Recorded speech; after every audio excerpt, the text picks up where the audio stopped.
position of ripping him in some way. I was just going to say that. I wanted you to help me out. I can't. I can't. Because he's such a. I love watching him play basketball. He's so great. And you can see he's really smart, and he does do nice things. But he comes across in such a way that you can't like him. Maybe he doesn't care if we like him. But here's the thing. There's so much there to like, but his tone makes you not like him. But you're kind of playing into his hands where it's like you feel guilty for criticizing him. Right. No. He had an obligation to be on that Zoom meeting. So you can be critical, and just because you maybe were doing something that was really helpful to society doesn't mean that you get to not do your job. I mean, LeBron was on the Zoom meeting. Right, and who does more than LeBron? Yeah, I mean, listen, I feel the exact same way because when I watch Kyrie, when I watch him play and his general vibe and energy, I really like him. And then when I hear his audio, I'm always like, oh my God, the tone, dude. Do you not hear that you sound like a jackass? Just just tone it down a little bit. Obi Toppin, of course, was a part of the dunk contest. Came up just a bit short last night against Kanoitny and Festeris. And here's Toppin talking about the best part of being at the All-Star game. Oh, he said LeBron was one guy that if I seen him, I'm going to be like, wow. And as soon as I seen him, he looked at me, came up to me, and he was like, what's up, Obi? I was like, dang, you know my name? And that whole experience was good. But obviously every player who's here is a great player, and they got here for a reason. So just being here with all these guys is amazing. See, everybody jokes with me about how I'm Team LeBron all the way. He made this guy's life. Did he have to say, hey, Obi, how you doing? He knows how significant he is. Yeah. There are big stars that big-time people like that. And he said, hey, Obi, what's up? I mean, that's amazing that he did that. That's something Obi Toppin will never forget for the rest of his life, that LeBron James knows who he is. The guy was averaging 12 minutes a game. LeBron gets it. Is he a perfect human being? No, there are no perfect human beings. But he's pretty darn representative of what you want the star player in your league to be. And, of course, Obi came up just short to Festeris. The great Anthony Simons. And your winner of the three-point shootout in by far what was the best moment of All-Star Sunday, in my opinion, was Steph Curry beating Michael Conley. Came down to the last money ball. He misses it. He loses. He hits it. He wins. And guess what Steph did? He nailed it. That's right. As Mike Green would say, bang. Correct. Steph is a lot of fun. 28 points in the final round. Beats Mike Conley by 1. Good stuff. Not a great showing from Jason Tatum and Jaylen Brown, but what else is new these days? Giannis Antetokounmpo, rather impressive performance in the All-Star game. First time ever a player is perfect from the field with more than 10 shots. 16 for 16. 35 points, leading Team LeBron to a 170-150 victory over Team Durant. But one of the shots, Peter, was a banker from 3, so. That's how you know he was destined. Right. Julius Randle, first-time All-Star. Let's hear from the Knick. It was a great experience, just being on the court with everybody, the conversations, all that type of stuff. So I had a lot of fun. Like I said, man, it was an experience I'll never forget, being the first one. And something I look forward to doing, in the future again. Lovable guy, that Julius Randle. I was psyched to just see him out on the court. I would like somebody to tell me how long it would take to do your hair the way Julius Randle has done it. I mean, it looks so intricate. It would, to me, it's a 6-hour job. There's no way that could be done fast.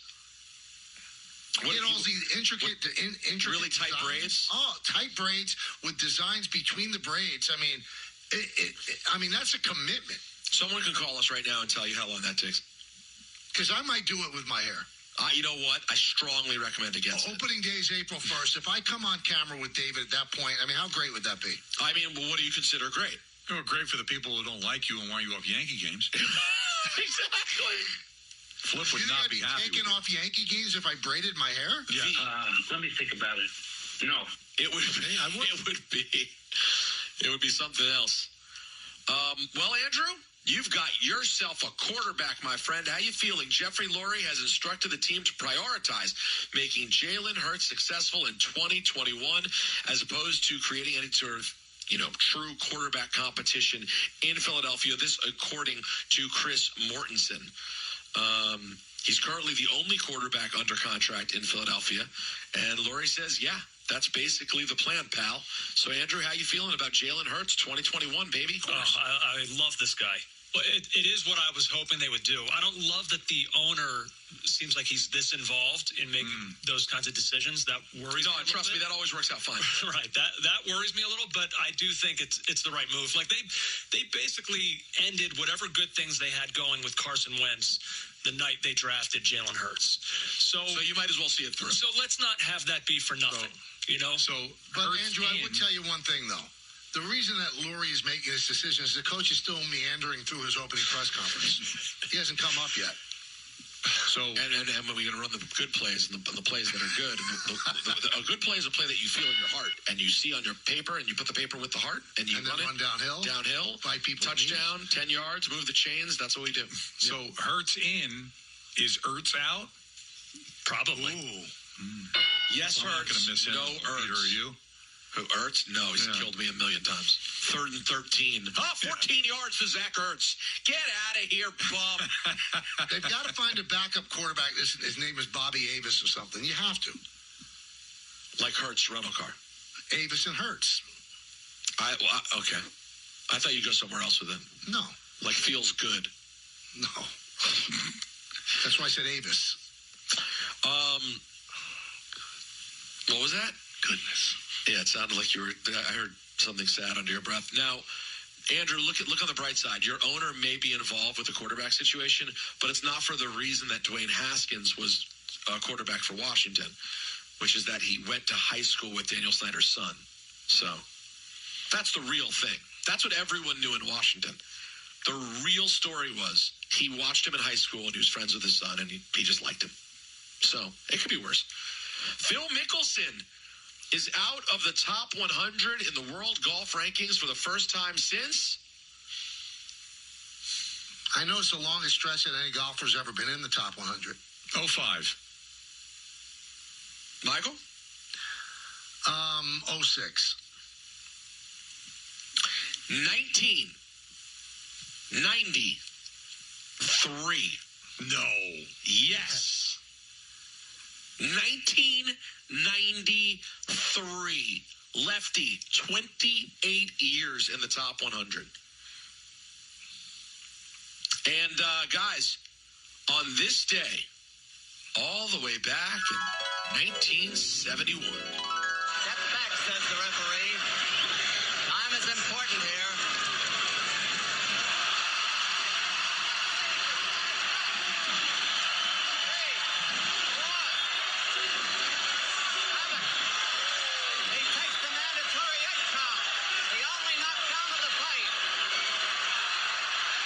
Muhammad Ali was flat on his back, but he's a well-conditioned athlete. However, he's real tired. 50 years since the fight of the century. March 8th, 1971, Madison Square Garden. Our very own Michael Wilbon was on with Greeny earlier and talked about the impact of Ali Frazier 1.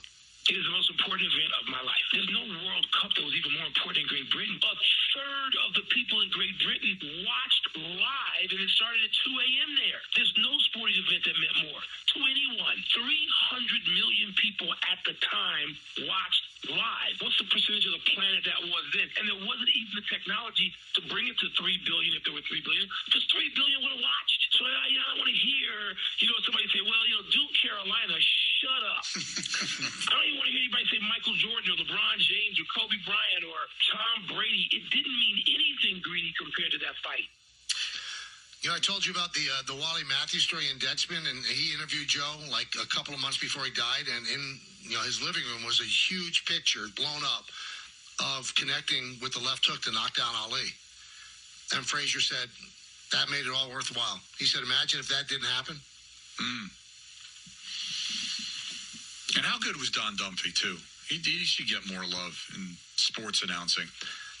Somebody sent me a story in the Times because I wondered why Burt Lancaster was working with Dumphy. Lancaster loved boxing and actually almost sparred with Joe Frazier before the fight. But Lancaster said that he wanted to do a broadcast because the previous Ali fight was Ali Bonavena, and Howard Cosell called the fight. And Burt Lancaster said in the story, which was written by Dave Anderson, it was all about Cosell. It's not supposed to be all about the announcer. And, there's no way he could have done this fight. So Cosell was the first look-at-me announcer, I guess. Well, I think we all knew that, didn't we? Yes. I don't know if he, I shouldn't say the first, but I can't think of it, Just because I love hearing Michael Wilbon wax poetic about important events, here's Wilbon talking a little bit more about just the importance, the level of the importance of that event. The cultural impact of it and what Frazier and Ali meant to the world and how much they loathed each other. Even though Frazier had loaned money to Ali when he was suspended for 3 years. I mean, people can't comprehend it, so they need to put their stupid phones down at some point and stop being self-indulgent and stop thinking all the important things in the world have happened in the last 10 minutes and they're on Instagram, because none of it's on Instagram. Ali Frazier is the biggest event of our lives. Anyone old enough to remember, you got to be 57, 58 years old to have any real clear memory of it. At least I do. And there's been nothing.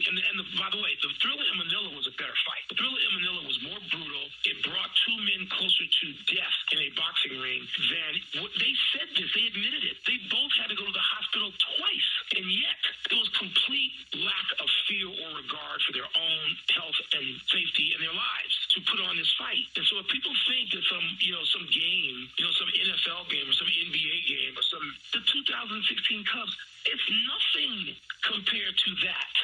Do you guys both agree with that wholeheartedly?